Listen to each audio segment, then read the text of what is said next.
His voice was too smooth, unnaturally calm, like someone who had practiced a line more times than he'd ever admit.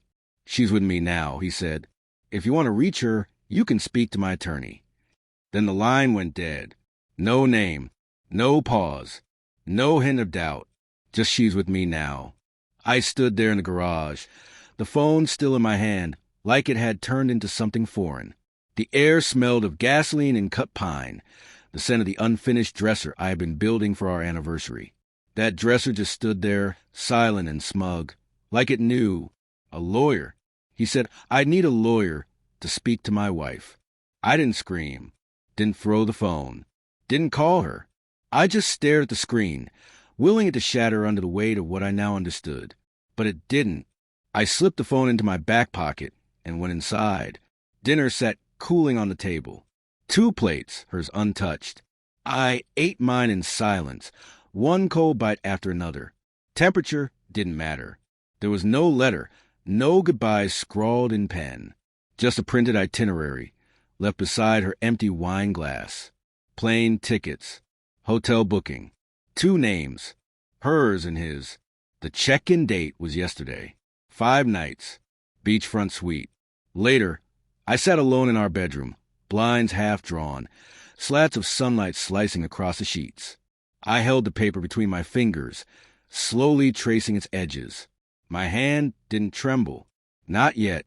I memorized the reservation number, then walked to the bathroom, lit a candle, watched the itinerary curl into ash in the sink. The flames danced like they found it all amusing. That night, I lay on her side of the bed, not because I missed her, but because it felt more honest, colder, empty in a way that matched the truth. I didn't tell anyone, not her sister, not mine, not the friends who would pour wine and pretend their curiosity was concern. I got up the next morning, went to work, answered emails, mowed the lawn, but I kept watching. She left her tablet synced to our shared cloud.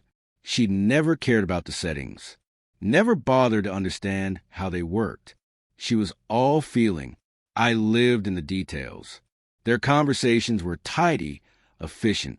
Flights, reservations, gifts, matching tattoos. "This time it's forever," he had typed. She'd said that before. To me, 2 weeks before she left, I noticed the ring stopped appearing on her hand. She said it pinched, said her fingers were swollen. They weren't. I checked. One evening, I searched her drawer. Tucked inside a velvet box from Cartier was a bracelet I hadn't given her. Inside, initials, R and L. Mine doesn't begin with R. His does. I traced the number he used to call me. Roman Elias Voss. Attorney. Partner at a boutique law firm. No kids. 2 divorces. Reputation for ruthless negotiation. The kind of man who sharpened his words before speaking. So I made an appointment. Not with him. With his firm. I dressed clean, black suit, no tie. Enough to blend in. I gave a fake name I'd used online. Lucas Ray. The receptionist led me to a glass conference room. It wasn't Roman who sat waiting. It was someone younger. An associate. Nervous. He stood to greet me. I didn't shake his hand. "I'm here about your client," I said. "My wife." The room chilled. His eyes darted to the file in front of him. "You're her husband?" I nodded. He hesitated, then flipped the folder open as though it might shield him. I saw the document. Prenup details. Asset division. Timelines. She had already filed. Behind my back. "I wasn't told you knew," he said quietly. "I didn't," I replied, then leaned forward. "But now I do." 2 days later, I placed an envelope on her nightstand.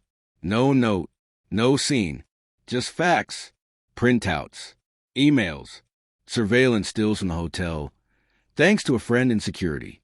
Every lie cataloged and dated. On top, a sealed manila envelope. Pregnancy results.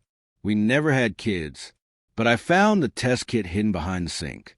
She hadn't told me, hadn't told him either. I swabbed the toothbrush, gathered hair from her brush. She never noticed the missing bristles. When the results came back, the truth was sharper than any betrayal. The child wasn't mine, or his. 3 days later, She came home. Didn't call out. Didn't unpack. She went straight to the bedroom and saw the envelope. She stood still for nearly an hour. Didn't touch it. Didn't cry. When she finally opened it, she folded to the ground like her spine had given up. I watched in the hallway, behind the doorframe, not to gloat, to mark the exact moment the illusion ended. She moved out 2 days later. No confrontation. No apology.